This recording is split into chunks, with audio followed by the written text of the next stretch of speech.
day 178 of 365, and I have kind of like two different subjects that I wanted to mention, and actually they're connected. As crazy as that sounds, they're really a very big stretch. The first one was that some of you may know that at one point in time uh, I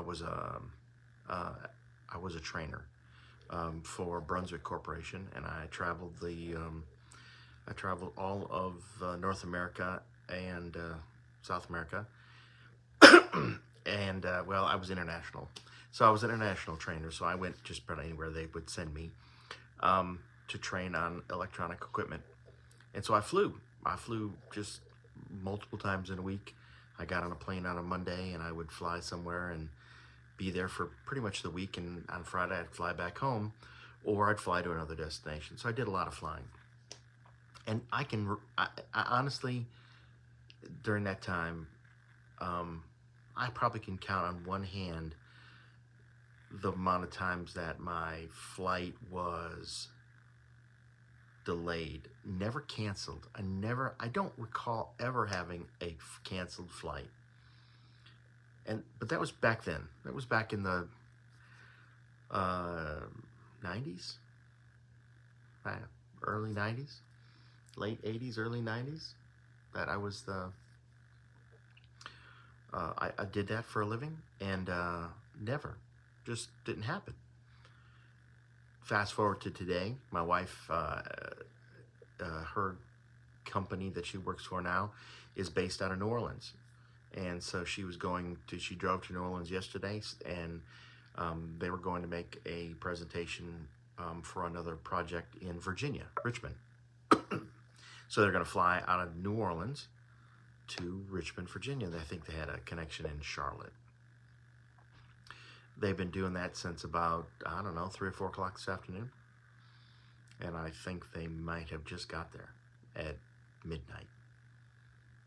I mean, flights delayed and canceled. And look, and I read a story and I sent it to her that there was 1,500 plus flights that were either canceled or delayed or diverted because of the weather. Now, look, we had weather back then and we had weather now. I'm not sure what the difference is of the weather. I flew in snowstorms, in rainstorms, in lightning storms, in all sorts of craziness. Now, maybe they're safer now. Maybe they don't want to take the chance. I don't know.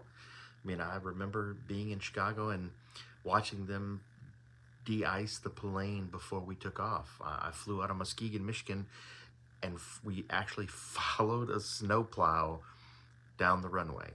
The snowplow was pushing the snow so we could get up and off the ground. I know, kind of crazy.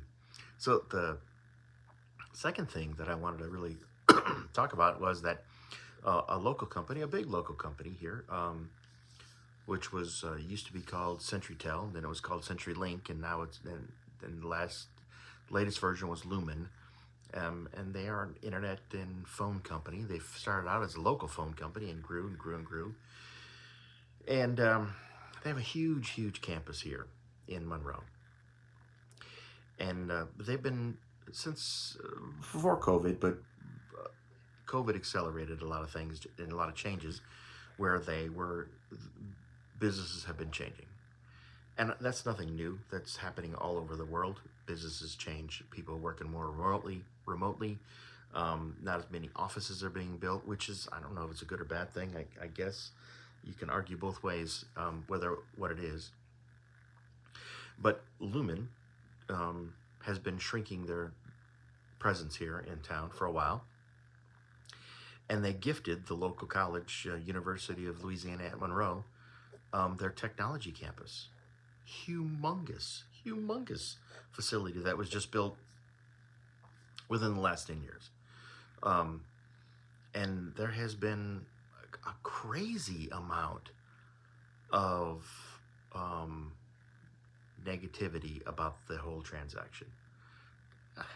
I'm not sure that I can sign up for it. I mean, look, business is changing.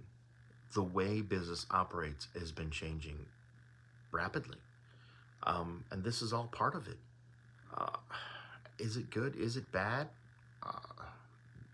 Maybe.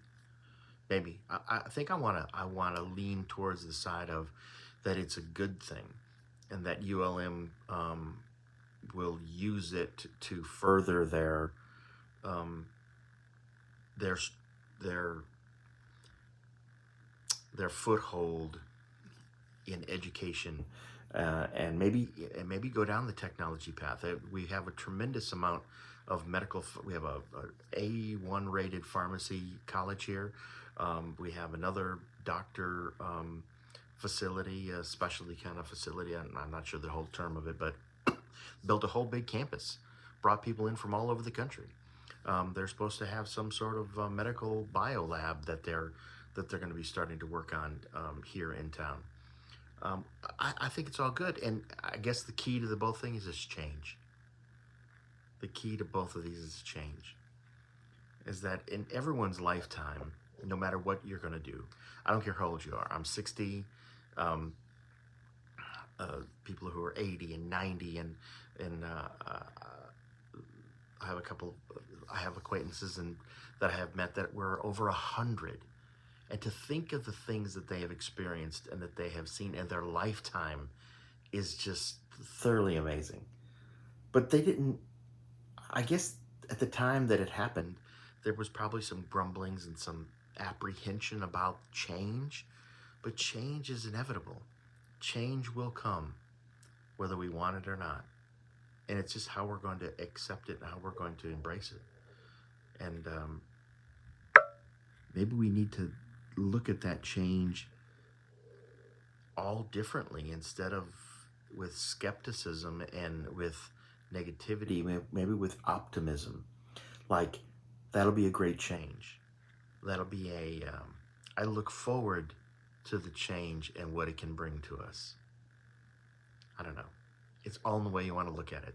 But change, it's coming, whether we want it or not. Man, I hope you had a fantastic day today. I had a really good day today, actually.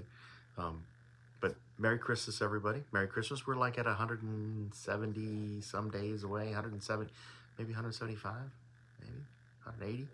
We're close. We're in there. We're in the 170s, somewhere in that bracket, away from Christmas. So you got to get ready. If you've been by Hobby Lobby, you know that Christmas is coming here sooner than you really want.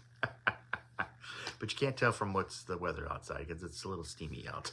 But I hope tomorrow brings you much blessings and joy. And I'll see everybody again tomorrow.